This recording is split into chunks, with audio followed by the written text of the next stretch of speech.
नमस्कार, हमारे YouTube channel में आपका स्वागत चल आज है। दोनों एक साथ कॉलेज चलते हैं।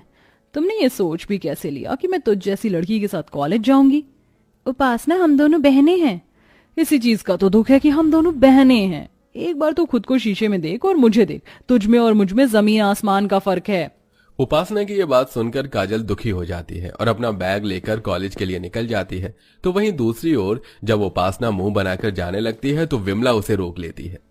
अरे उपासना बेटा, तू बिना खाए कहाँ जा रही? और काजल को क्या हुआ? आज उसने भी खाना नहीं खाया, ऐसे ही चल पड़ी। होना क्या है, हमेशा की तरह साथ में चलने के लिए कह रही थी और जब मैंने उसे उसकी हकीकत दिखा दी तो मुंह बनाकर चली गई। पता नहीं ये लड़की कब समझेगी। कितनी बार मैंने इसे कहा है थोड़ा मेकअप कर ले, क्रीम लगा ले, पर नहीं, इसे तो अपना काला रंग ही पसंद है। इससे तो मैं परेशान आ गई हूँ। काजल और उपासना दोनों ही विमला की सगी बेटी थी, पर फिर भी विमला अपनी दोनों बेटियों में फर्क करती थी। ऐसे ही कुछ दिन बीत जाते हैं और एक दिन उपासना और काजल कॉलेज से घर आ रही होती हैं। रोड पर पानी भरा होता है, तभी एक बच्चा वहां से गुजरने लगता है, पर सामने से आ रही गाड़ी काजल देख लेती है और उस बच्चे को अपनी ओर खींच लेती है, जिस वजह से पानी के छींटे उपासना के ऊपर आ जाते हैं। बेटा तुम ठीक तो हो? तुम्हें दिखाई नहीं दे रहा था सामने से गाड़ी आ रही है? अगर अभी तुम्हें चोट लग जाती तो? उसका तो पता नहीं, पर आज ये साबित हो गया काजल कि मैं तेरे साथ कहीं आ जा नहीं सकती। तेरी वजह से और इस बच्चे की वजह से मेरे इतने महंगे कपड़े और मेकअप खराब हो गए। अब क्या मैं ऐसी हालत में घर जाऊंगी?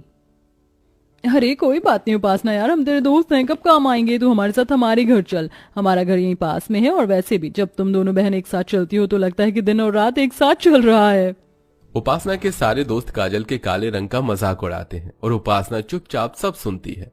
कुछ देर बाद उपासना अपने दोस्तों के साथ उनके घर चली जाती है और बेचारी काजल आंखों में आंसू लिए वहां से निकल जाती है। पर यह सब कुछ विक्रम नाम का एक लड़का देख लेता है, जो कि काफी हैंडसम था। वो घर जाकर सारी बात अपनी माँ को बताता है और अपनी माँ से कहता है, माँ, उसका सांवला रंग और गोरा दिल देखकर मेरा दिल उस पर आ गया है। माँ, वो मेरी कॉलेज की ही है। आप प्लीज मेरा रिश्ता लेकर उसके घर चलो ना। अच्छा ठीक है बाबा, ले जाऊंगी उसका रिश्ता, पर पहले तू अपने एग्जाम तो क्लियर कर ले और अपने पापा की कंपनी संभाल ले, क्योंकि कोई भी माँ बाप बेरोजगार के हाथों में अपनी लड़की का हाथ नहीं देते। सही कहा माँ, अब तो मैं काजल को पाने के लिए दुगनी मेहनत करूंगा। विक्रम को काजल इतनी पसंद आती है कि वो हर समय काजल के बारे में सोचता है और कॉलेज में भी बस उसे ही देखता है। समय यूं ही गुजरता है और उन तीनों की पढ़ाई पूरी हो जाती है और विमला उपासना के लिए रिश्ते देखना शुरू कर देती है।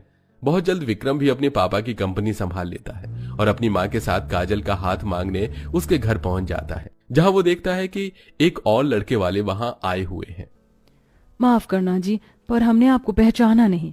बहन, भाई साहब, मैं विक्रम की माँ हूँ। विक्रम आपकी बेटी को बहुत पसंद करता है, इसीलिए बिना बताए हम यहाँ आपकी बेटी का हाथ मांगने के लिए आ गए हैं। माफ करना बहन, पर मैंने अपनी उपासना का रिश्ता पहले ही सुनील बेटे से तय कर दिया है। कोई बात नहीं बहन जी, हमारी एक और बेटी है। अगर आप चाहे तो हम ये रिश्ता अब भी तय कर सकते हैं। भाई साहब, आपको शायद कोई गलतफहमी हो रही है। हम यहाँ उपासना के लिए नहीं बल्कि काजल का हाथ मांगने के लिए ही आए हैं। क्या काजल का? अरे काजल का रिश्ता सुनकर आप क्यों इतना खुश हो रहे हैं? देखा है आपने लड़के को? कहाँ लड़का इतना स्मार्ट और कहाँ हमारी काजल।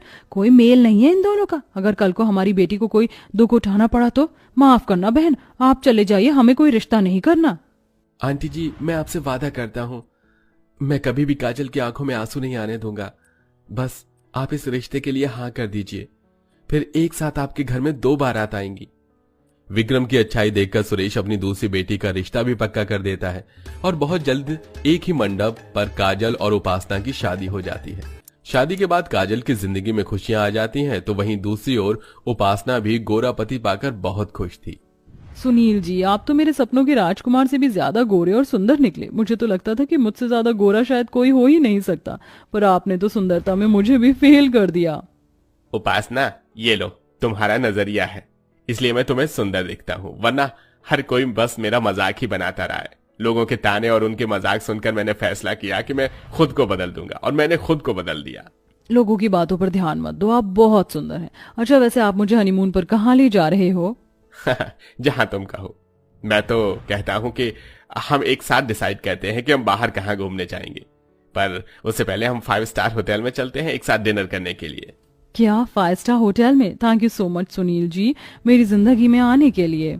सुनील जैसा पति पाकर उपासना बहुत खुश थी, पर उसकी ये खुशी ज्यादा देर नहीं टिकती।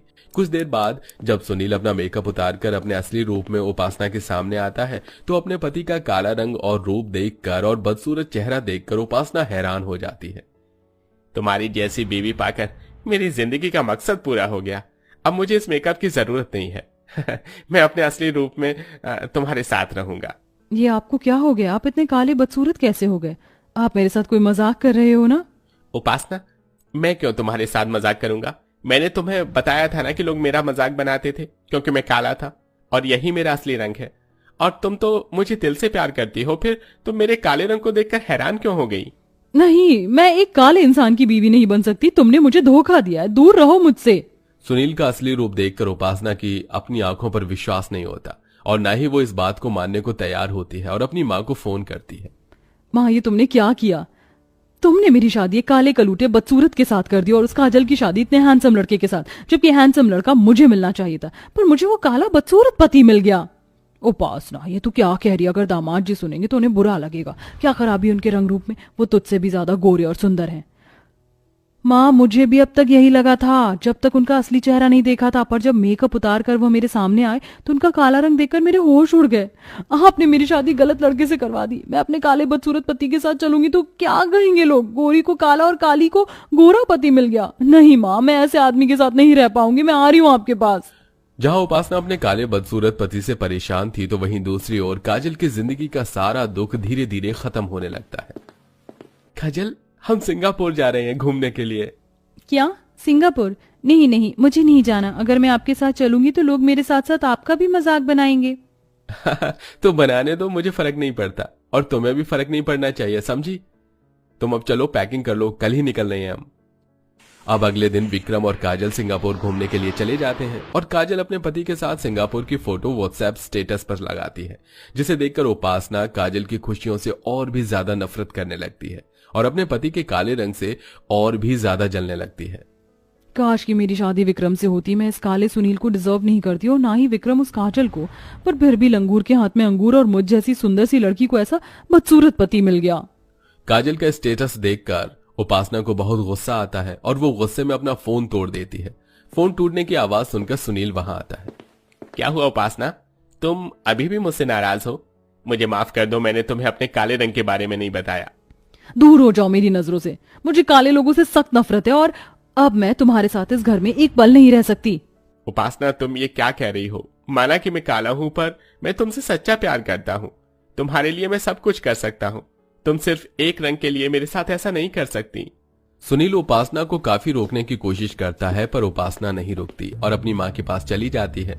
तो वहीं दूसरी ओर शादी के बाद काजल को सारी खुशियां मिलती हैं, जिसके लिए वो तरसती थी। शादी के बाद काजल एक खुशहाल जिंदगी जीती है और उपासना सारी जिंदगी अपने